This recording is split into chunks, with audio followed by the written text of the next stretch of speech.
Bonjour à tous, bienvenue sur 40K Mini Podcast. Aujourd'hui, on va parler des ICA. Alors, les ICA, c'est une armée que au début, j'aimais pas beaucoup parce que, en fait, c'était un peu le côté gamin, d'avoir une grosse figurine. Et petit à petit, en fait, je me suis rendu compte que finalement, ils ont grandi. Voilà, ils ont grandi dans mon cœur et là, je commence une petite collection d'ICA. Donc, quelle est leur place aujourd'hui? Alors, les ICA, ils ont quand même dominé le méta américain pendant plus d'un an. Il y a eu le Castellan qui a fait très très mal à l'époque où il avait son invu à 3+. Mais ensuite, ils sont quand même, une fois que le Castellan a été nerfé, sont arrivés donc tous les autres, les Crusaders notamment, avec beaucoup de canons Gatling. Donc ça a été très fort. Et ce qui s'est passé, c'est la sortie du Codex Space Marine, qui fait très mal, parce que clairement, une Space Marine tue tout. Voilà, j'en parle tout le temps. Mais voilà, je pense que ça va invalider pas mal de listes. Euh, L'ICA, quand même, avec ses canons Gatling, il a quand même une portée de 36 pouces. Il bouge de 12. Je pense qu'en jouant très prudemment, et en gérant bien ses distances de tir, etc., on doit pouvoir essayer de lancer un match d'attrition avec certaines listes Space Marine et gagner. Alors par contre, je pense qu'il faudra plus de doigté qu'avant. On scorera moins au début de jeu parce qu'on sera obligé d'être un peu en retrait pour pas se prendre la foudre de Bolter, qui clairement sont dévastateurs. Il faudra éviter les unités type agresseur parce que clairement un agresseur, unité d'agresseur, ça fait 112 tirs. Bon voilà, votre IK il va y passer parce que clairement la saturation fait que avec tous les bonus possibles, toutes les relances imaginables, etc. Voilà, si votre IK est l'unité la plus proche, il peut avoir un +1 pour blesser. Donc, du coup, à 5+, sur 110 tirs, voilà, avec les 100% de touche quasi, ça va faire très mal. Tout le monde s'est quand même aussi adapté, c'est-à-dire que une liste compétitive aujourd'hui, c'est rare qu'elle puisse pas tuer un IK en un tour, d'une manière ou d'une autre, que ça soit des capitaines Blue Angel, que ça soit même une liste Necron y arrive. Donc voilà, tout le monde a quand même maintenant beaucoup d'anti-chars à cause des IK. Donc c'est pas évident, mais en essayant de gérer un peu le positionnement, on peut arriver à outrange certaines unités clés de l'adversaire. Et je pense qu'on peut faire un peu d'attrition sur un Space Marine notamment et s'en sortir avec les IK. Mais bien sûr, on sera plus dominant comme avant en jouant IK. Alors l'IK, forcément, il y a deux builds principaux, donc soit un full IK, soit IK plus des alliés, donc que ça soit.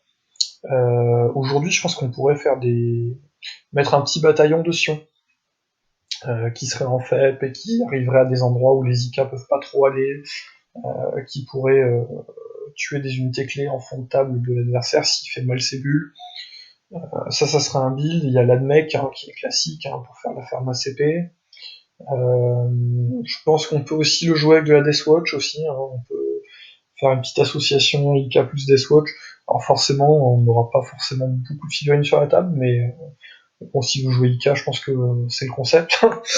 euh, et ensuite, on peut espérer d'autres choses qui seraient, pourquoi pas d'avoir un IK avec une liste Imperium, c'est-à-dire juste pour accompagner une garde impériale. Ça se voit plus trop, mais je pense que ça peut avoir du sens quand même d'avoir un IK qui supporte une liste de Lehman Rust en commandeur. Ça a du sens. Sur les maisonnées, il y a des choses assez intéressantes avec Rust. Il y a aussi une, une maisonnée dont j'ai oublié le nom, qui permet d'ignorer les modificateurs sur un de vos IK avec un strat. Et ça, c'est pas mal contre les listes de volants. Il y a pas mal de choses, pas mal de petites choses à faire qui sont sympas. Je pense que l'armée, qui était top méta, redevient dans le méta, je dirais plutôt moyenne, parce que voilà, il y a trop d'unités qui les tuent, les oblites, les possédés, pour les KO, les listes tôt, maintenant avec en plus les nouvelles crises qui touchent à 2+ reroll, Je pense que les IK, c'est même plus la peine de les sortir pour jouer face à ça.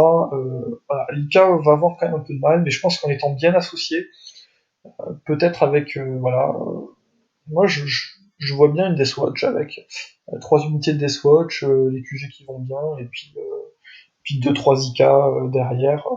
Ça sera peut-être pas optimisé en termes de point de vue, de point de commandement, mais voilà, ça peut faire une liste sympa avec quelques tricks. Et voilà. Après, je sais pas trop si ça pourra devenir méta de les associer, par exemple, avec des sœurs de bataille. Pour l'instant, j'ai jamais vu, j'aimerais bien savoir. Après, la Sista est quand même jeune, donc peut-être qu'avoir un Nika en support des Sista pour apporter une puissance de feu, ça peut être sympa. Après, le problème, c'est que Nika, il sera obligé d'être un peu fond de cours hein, pour se protéger des armes anti-chars ennemis, mais il y a peut-être quelque chose à faire notamment si le Castellan arrive à baisser un petit peu en points.